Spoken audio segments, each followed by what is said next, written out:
কলকাতা থেকে সম্প্রচারিত আজকের সন্ধ্যার গুরুত্বপূর্ণ বিশেষ বিশেষ খবরগুলি হল রাজ্যবাসীকে পূর্ণ মকর সংক্রান্তির শুভেচ্ছা অভিষেকের, নিউ টাউন যতীনগড়ে ভয়াবহ অগ্নিকাণ্ড, পুড়ে ছাই 4টি বাড়ি। এদিকে রেশন বন্টন দুর্নীতিতে ফের তৎপর ইডি, এবার শঙ্কর এডার অফিসে তদন্তকারীদের তল্লাশি। অন্যদিকে ঠান্ডাকে উপেক্ষা করে গঙ্গাসাগরে পুণ্য স্নান, বাস বেসেল বন্ধে ভোগান্তি পুণ্যার্থীদের। এদিকে জমজমাট ঠান্ডার মধ্যে উত্তর ও দক্ষিণবঙ্গে বৃষ্টির সম্ভাবনা, চড়বে দিনরাতের তাপমাত্রা। অপরদিকে ক্যালেন্ডার দাখিল করে ছুটি ঘোষণায় মমতার ধর্মীয় পক্ষপাতিত্বে অভিযোগ শুভেন্দুর।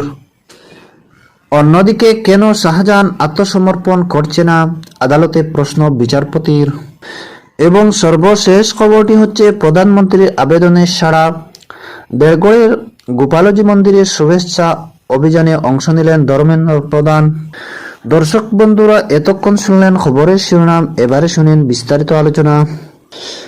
রাজ্যবাসীকে পূর্ণ মকর সংক্রান্তির শুভেচ্ছা অভিষেকের। রাজ্য জুড়ে মকর সংক্রান্তির শুভলগ্নে মেতেছেন পুণ্যার্থীরা। দেশের নানা প্রান্ত থেকে পুণ্যার্থীরা যোগ দিয়েছেন গঙ্গা স্নান ও পূজার্চনায়। সবাইকে আনন্দময় মকর সংক্রান্তির শুভেচ্ছা জানালেন তৃণমূল কংগ্রেসের সর্বভারতীয় সাধারণ সম্পাদক অভিষেক বন্দ্যোপাধ্যায়। তিনি নিজের এক্স হ্যান্ডেলে রাজ্যবাসীকে শুভেচ্ছা জানালেন। সবাইকে আনন্দময় মকর সংক্রান্তির শুভেচ্ছা। সূর্যের উষ্ণতার মাধ্যমে সমস্ত নেতিবাচকতা দূর হোক, ঘরে ঘরে মকর সংক্রান্তির উৎসব ও পিঠাপুলির মাধুর্য ছড়িয়ে পড়ুক, সকলের ঘরে আনন্দ এবং সমৃদ্ধিতে ভরে উঠুক। কৃতজ্ঞতা এবং ঐক্যের সাথে একটি নতুন ঋতুকে স্বাগত জানানোর প্রতিশ্রুতি গ্রহণ করেন। অন্যদিকে মাদকাসক্ত নিমাই রায়ের সঙ্গে ছবিতে শুভেন্দু কটাক্ষ তৃণমূলের। সম্প্রতি গাঁজা ব্যবসায়ীর সঙ্গে শুভেন্দু অধিকারীর ছবি ভাইরাল হয়েছে সোশ্যাল মিডিয়ায়। সেই ছবি নিয়ে এবার লোকসভা নির্বাচনের আগে আসরে নামল তৃণমূল কংগ্রেস। তাদের দাবি, শুভেন্দু অধিকারীর এই ছবি বিজেপি দলের ভাবমূর্তি ক্ষুণ্ণ করেছে। অন্যদিকে নিউ টাউন যতীনগড়ে ভয়াবহ অগ্নিকাণ্ড, পুড়ে ছাই 4টি বাড়ি। শীতের সকালে নিউ টাউন হঠাৎ ভয়াবহ অগ্নিকাণ্ড, পুড়ে ছাই এলাকার 4টি বাড়ি। ঘটনাস্থলে দমকল কর্মীরা আগুন নেভানোর কাজ করেছেন। স্থানীয় সূত্রে খবর, নিউ টাউনের যতীনগর একটি বাড়িতে সিলিন্ডার থেকে আগুন লাগে। পরে ওই বাড়ির সিলিন্ডার ব্লাস্ট করে আগুন ছড়িয়ে যায় আরো বেশ কয়েকটি বাড়িতে। ক্রমাগত কালো ধোঁয়া দেখে ছুটে আসে এলাকাবাসী। দমকল ও পুলিশ প্রশাসনকে খবর দেওয়া হয়। রাস্তা ছোট হওয়া দমকল অনেক কষ্টে বাড়ির কাছাকাছি পৌঁছায়, ফলে অনেকটা সময় নষ্ট হয়। কিন্তু স্থানীয়রা পাশের একটি জলাশয় থেকে জল নিয়ে আগুন নেভানোর চেষ্টা করলেও ততক্ষণে আগুন ভস্মীভূত হয়ে যায় 4টি বাড়ি। কিভাবে আগুন লেগেছে এখনো জানা সম্ভব হয়নি। তদন্তে নিউ টাউন থানার পুলিশ, ক্ষয়ক্ষতির পরিমাণ এখনো জানা যায়নি, তবে হতাহতদের কোনো খবর নেই। এদিকে রেশন বন্টন দুর্নীতি মামলার আবারও তৎপর এনফোর্সমেন্ট ডিরেক্টর ইডি, অর্থাৎ সোমবার কলকাতার অন্তত 4টি জায়গায় তল্লাশি অভিযান চালাচ্ছে ইডি। এই মামলায় ধৃত উত্তর 24 পরগনার বনগাঁও প্রাক্তন পুর প্রধান শঙ্কর এডার চার্টার্ড অ্যাকাউন্ট্যান্ট অফিসে গিয়েছেন কেন্দ্রীয় আধিকারিকরা। সল্টলেকের সেক্টর 5-এ শঙ্কর এডার সিএ অরবিন্দ সিংহের অফিস। উল্লেখ্য, গত 5 জানুয়ারি সকালে বনগাঁও শঙ্করের বাড়িতে তল্লাশি চালায় ইডি। প্রায় 17 ঘন্টা তল্লাশির পর তাকে গ্রেফতার করা হয়। শঙ্করকে গ্রেফতার করে নিয়ে যাওয়ার সময় তার বাড়ির সামনে বিক্ষোভের মুখে পড়েছিলেন ইডি আধিকারিকরা। অভিযোগ, ইট ছুড়ে ইডির গাড়ির কাঁচ ভেঙে দেওয়া হয়। এবার শঙ্কর এডের চার্টার্ড অ্যাকাউন্ট্যান্ট অফিসেও গিয়েছেন কেন্দ্রীয় আধিকারিকরা। অন্যদিকে ঠান্ডাকে উপেক্ষা করে গঙ্গাসাগরে পুণ্য স্নান, বাস বেসেলে বন্ধে ভোগান্তি পুণ্যার্থীদের। মকর সংক্রান্তির পুণ্যলগ্নে পুণ্যলাভের আশায় গঙ্গায় পুণ্য স্নান করলেন অগণিত পুণ্যার্থীরা। মনস্কামনা পূরণে গঙ্গাসাগরে পুণ্য স্নানের উদ্দেশ্যে লক্ষ লক্ষ পুণ্যার্থীর সমাগম হয়েছে। এবারও কনকনে ঠান্ডার মধ্যে রবিবার মাঝরাত থেকে শুরু হয় পুণ্য স্নান। বহু পুণ্যার্থী সোমবার ভোরে অর্থাৎ আজ সকালে পুণ্য স্নান করেন। সাগরে স্নানের পাশাপাশি কপিল মুনির আশ্রমে পূজা দেন পুণ্যার্থীরা। নিরাপত্তার চাদরে মুড়ে ফেলা হয়েছে মেলা চত্বর আশপাশের এলাকা। একাধিক পুলিশ ক্যাম্প তৈরি করা হয়েছে।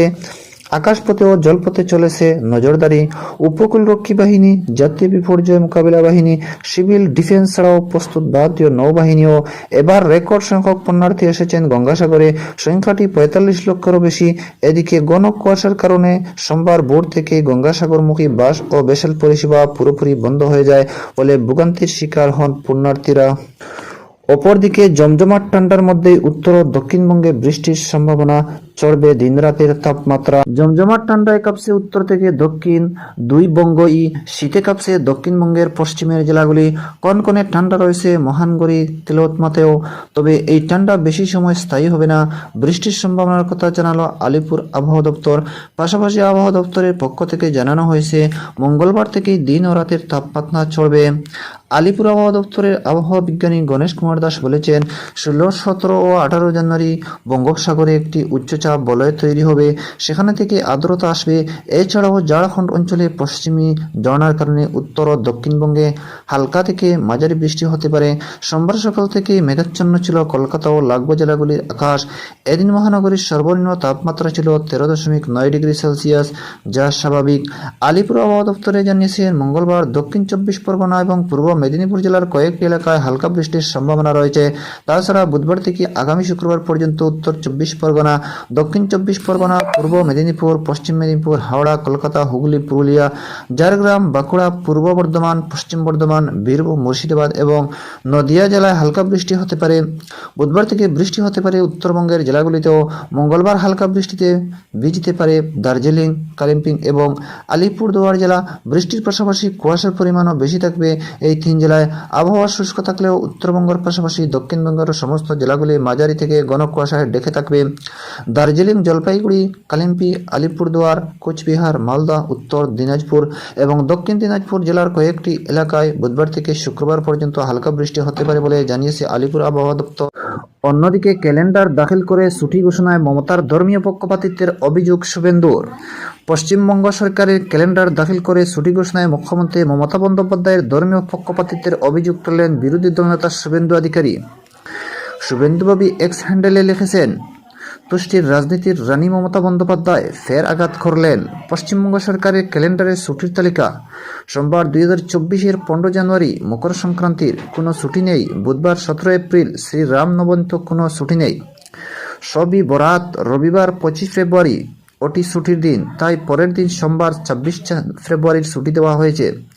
এমনকি ইসলামিক রিপাবলিক অফ পাকিস্তানেও শবে বরাতের জন্য কোনো সরকারি ছুটি নেই। উৎসবটিকে ঐচ্ছিক ছুটির তালিকায় শ্রেণীবদ্ধ করা হয়েছে এবং সোমবার ছুটি বেছে নেওয়ার কোনো অতিরিক্ত বিকল্প নেই, কারণ এই সময় রবিবার শবে বরাত উদযাপিত হতে চলেছে। অর্থাৎ পশ্চিমবঙ্গে মকর সংক্রান্তি এবং শ্রীরাম নবমীর জন্য কোনো সরকারি ছুটি নেই, তবে শবে বরাতের পরের দিন